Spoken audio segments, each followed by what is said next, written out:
Good morning all of you. आज हम international finance management की 17 ई लेक्चर की क्लास ले रहे हैं जो कि रिलेटेड है क्रॉस करेंसी मैनेजमेंट से। तो सबसे पहले हम समझते हैं क्रॉस करेंसी क्या होती है।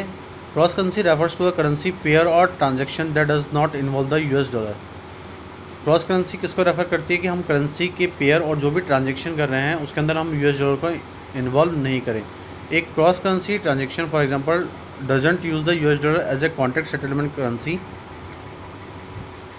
अगर हम क्रॉस करेंसी ट्रांजेक्शन की बात करें तो हम एग्जांपल में समझते हैं कि अगर हम यूएस डॉलर को यूज़ नहीं करें हमारी कॉन्ट्रैक्ट सेटलमेंट करेंसी के बिहाफ पे, तो एक cross currency pair is one that consist of a pair of currencies traded in a forex that does not include the US dollar. जो क्रॉस करेंसी क्या है, एक पेयर है जिसके अंदर कंसिस्ट होते हैं हमारे करेंसीज के पेयर जो कि फॉरेक्स के अंदर ट्रेड किए जाते हैं जिसके अंदर यूएस डॉलर को इंक्लूड नहीं किया जाता। Common cross currency pairs involve the euro and Japanese yen. जो कॉमन करेंसी पेयर्स हैं उसके अंदर हम यूरो और जापानीज येन को इंक्लूड करते हैं। Understanding cross currency. At the end of the second world war most currency were pegged and quoted against the US dollar. This was because the US economy general was the strongest post war and the its currency was fix to gold. The set precedents when converting two currencies that were not US dollars. अगर हम second world war के end की बात करें तो कुछ जो most जो करेंसीज थी उनको पैक्ट कर दिया गया, उनको क्वेटेड कर दिया गया किसके अगेंस्ट, यूएस डॉलर के अगेंस्ट, क्योंकि जो यूएस इकोनॉमी थी वो जो वार था सेकेंड वर्ल्ड वार उसके बाद बहुत स्ट्रॉन्ग हो गई थी और इस करेंसी को फिक्स कर दिया था गोल्ड के साथ। जो भी हमारे प्रेसिडेंट्स थे उनको हमने सेट कर दिया और हमने कन्वर्ट किया दो करेंसीज को यूएस डॉलर के बिना। Historical and individual you wish to exchange a sum of money into a different currency would be required first to convert that money into US dollar and then convert it into the desired currency. Cross currency transactions should be done under this system, but they sometimes still went through a US dollar calculation to ensure fair settlement. Although the US dollar still acts as the world reserve currency, the rise of the forex market has made cross currency transaction and cross currency pairs common. The GBP and JPY cross, for the example, was invented to help individuals in England and Japan who wanted to convert their money directly without having to first convert into US dollar. अगर हम history की बात करें तो जो भी individual थे जो विश करते थे कि हम अपनी जो मनी है उसको एक्सचेंज करेंगे डिफरेंट करेंसी के अंदर, तो उनको रिक्वायरमेंट होता था कि पहले वो लोग क्या करें, यूएस डॉलर के अंदर उस मनी को कन्वर्ट करें, उसके बाद वो अपनी डिजायर्ड करेंसी के अंदर उसको कन्वर्ट करें। तो जो क्रॉस करेंसी जो ट्रांजेक्शन थे वो एक सिस्टम था कि जिसके अंदर क्या करते थे कि हम कभी कभी यूएस डॉलर के बिहाफ पे कैलकुलेशन करते थे और फेयर सेटलमेंट करते थे। लेकिन जैसे जैसे यूएस डॉलर जो था जो हमारी वर्ल्ड रिजर्व करेंसी है उसके राइज से जो फॉरेक्स मार्केट था उसमें क्रॉस करेंसी ट्रांजेक्शन को किया जाने लगा और क्रॉस करेंसी पेयर्स को कॉमन किया गया। तो जैसे कि JBP और JPY है वो एक एग्जांपल है। जैसे कि हमने अगर इन्वेंट किया था कि वो हमारे जो भी इंग्लैंड और जापान के जो इंडिविजुअल्स हैं उनको हेल्प करे और वो किसी भी मनी को डायरेक्टली कन्वर्ट कर सके जिसमें उनको किसी तरीके की रिक्वायरमेंट नहीं हो कि वो पहले उसको यूएस डॉलर में कन्वर्ट करें। नेक्स्ट क्या है, advantage of cross currency pairs and transaction. Since the end of the global standard and the increase of global trading at the wholesale level, cross currency transaction are the part of everyday financial life. Not only to do cross currency transaction make it easier for international payments, but they have also made them markedly cheaper because any individual does not have to swap the currency into US dollar first. There is only one transaction, meaning only one spread is crossed.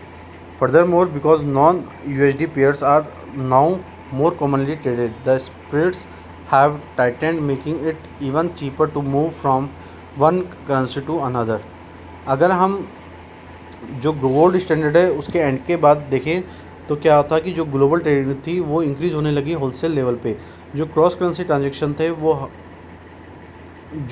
हमारे financial life के अंदर every day में part play करते थे। तो उसके behalf पे जो भी क्रॉस करेंसी ट्रांजेक्शन होते थे वो ईजियर होते थे हमारे इंटरनेशनल पेमेंट्स के अंदर। तो इससे क्या हुआ कि जो मार्केट है वो बहुत चीपर होने लगा।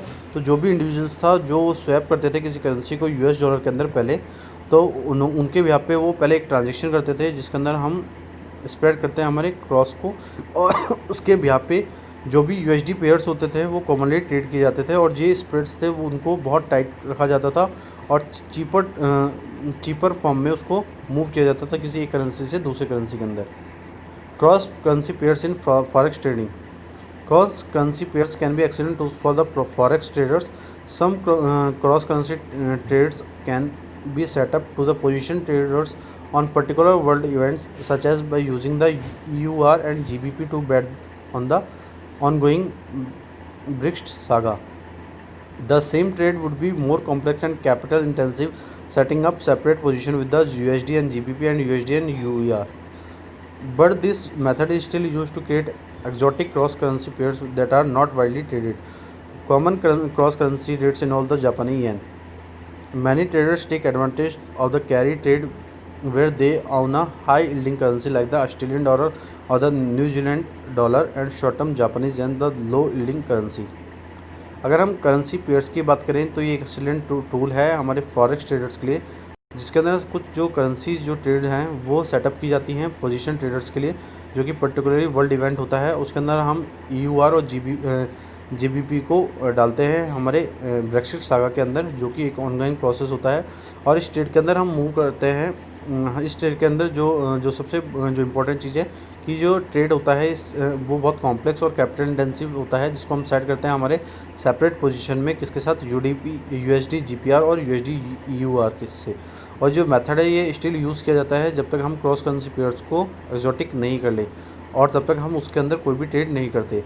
तो जो कॉमन क्रॉस करेंसी रेट्स हैं वो इन्वॉल्व होती हैं जापानीज़ येन के अंदर, और जो ट्रेडर्स हैं वो एडवांटेज लेते हैं इन कैरी ट्रेड से। और जो कि हाई यील्डिंग करेंसीज जैसे कि ऑस्ट्रेलियन डॉलर और न्यूजीलैंड डॉलर, अगर हम शॉर्ट की बात करें तो जो जापानीज़ येन है उसके अंदर लो यील्डिंग करेंसी है, उससे जो ट्रेडर्स है उसका एडवांटेज कैरी करते हैं किसी ट्रेड के अंदर। Cross currency settlement risk. What is the cross currency settlement risk? Cross currency settlement risk is a type of settlement risk in which a party involved in a foreign currency transaction remits the currency it has sold but does not receive the currency it has brought. If cross currency settlement risk, the full amount of the currency purchased is at risk. This risk exists from the time that an irrevocable payment instruction has been made by the financial institution for the sale currency to the time that the purchased currency has been received in the account of the institution or its agent. अगर हम cross currency settlements की settlement risk की बात करें तो ये settlement risk का एक टाइप है जिसके अंदर एक जो पार्टी हैं वो इन्वॉल्व होती हैं किसी फॉरेन एक्सचेंज ट्रांजेक्शन को करने के लिए किसी कंट्री के बिहाफ पे, और वो सोल्ड करते हैं और लेकिन कोई भी जो करेंसी उसको रिसीव नहीं करते या खरीदते हैं। जो क्रॉस करेंसी सेटलमेंट रिस्क है उसके अंदर जो भी फुल अमाउंट होता है उस करेंसी का उनको परचेज़ किया जाता है रिस्क के साथ, और जो रिस्क होती है वो एग्जिट होती है टाइम के अकॉर्डिंग, और उसके बिहाफ पे जो भी इरोवेकेबल पेमेंट रिस्ट्रिक्शन होते हैं उनको बनाया जाता है हमारे फाइनेंशियल इंस्टीट्यूशन के द्वारा, जिससे उन करेंसी को सेल की जाती है। अगर हम देखें तो टाइम के हिसाब से जो भी हम परचेज़ करते हैं करेंसी को, उनके बिहाफ पे जो भी इंस्टीट्यूशंस और जो भी एजेंट्स हैं उनको हम उसके बिहाफ पे उनके गाइडलाइंस को रिसीव करते हैं। Cross currency settlement risk is also called headset risk after the small German bank whose failure in June 1974 highlighted this risk. अगर हम क्रॉस करेंसी सेटलमेंट रिस्क को कहें तो ये एक हेडसेट रिस्क भी इसको हम कहते हैं। तो इसका नाम क्रॉस करेंसी सेटलमेंट रिस्क क्यों रखा गया? तो जो हमारा स्मॉल जर्मन बैंक था वो जब वो फेलियर हो गया जून 1974 के अंदर, तो उससे ये रिस्क हाईलाइट हुई थी। इसके बाद हम पढ़ रहे हैं cross currency transaction. What is the cross currency transaction? A cross currency transaction may be used as an arbitrage strategy that involves the simultaneously buying and selling of two or more currencies. This is designed for exploit the difference between the currency pairs. This is also called cross currency triangulation. This action may be advantageous for some market participant based on the special condition and locale. The term is also a generic term for any transaction that involves more than one currency, such as currency swap. अगर हम currency transaction की बात करें तो इसका use किया जाता है एक आर्बिट्रेज स्ट्रेटजी के बिहाफ पे, और इसके अंदर इन्वॉल्व होता है कि हम दो से अधिक करेंसीज़ को बाई और सेल करें। हम डिज़ाइन करते हैं और एक्सप्लोर करते हैं करेंसी पेयर्स को, डिफरेंट करेंसी पेयर्स को, और इसलिए हम इसको क्रॉस करेंसी ट्रायंगुलेशन भी कहते हैं। इसका जो एक्शन होता है वो हमें एडवांटेज देता है कि जो भी मार्केट पार्टिसिपेंट है वो बेस हो उनकी स्पेशल कंडीशन या लोकल पे, और जो भी ये टर्म है वो जेनेरिक टर्म है जिसमें हम ट्रांजेक्शन करते हैं और इन्वॉल्व होते हैं उसके अंदर एक से ज़्यादा करेंसी, जो कि करेंसी स्वैप है। How a currency cross currency transaction work. Cross currency transaction including cross currency swaps are most common for multinational corporation or international bonds funds that manage to or has their currency exposure. Sometimes all the transactions are affected in one country without the use of that country currency, which is referred to as a currency cross. अगर हम cross currency transaction की बात करें तो ये include करती है हमारे क्रॉस करेंसी स्वैप्स को, जो मोस्ट कॉमन मल्टीनेशनल कॉर्पोरेशन या इंटरनेशनल बोर्ड फंड्स है जिसको मैनेज किया जाता है और हैज़ किया जाता है अपनी करेंसी एक्सपोजर से। तो समटाइम्स क्या होता है कि जो सारे ट्रांजेक्शन होते हैं ये अफेक्ट करते हैं एक कंट्री को, जिसके अंदर हम दूसरी जो कंट्रीज़ हैं उनकी करेंसी को यूज़ नहीं करते हैं, जिसको हम कहते हैं करेंसी क्रॉस। तो आज के लेक्चर के अंदर हमने क्रॉस करेंसी के बारे में पढ़ा, और क्रॉस करेंसी वाला जो टॉपिक है हमारा आज यहीं फिनिश हो जाता है। तो आज के लिए इतना ही। Thank you so much and have a nice day.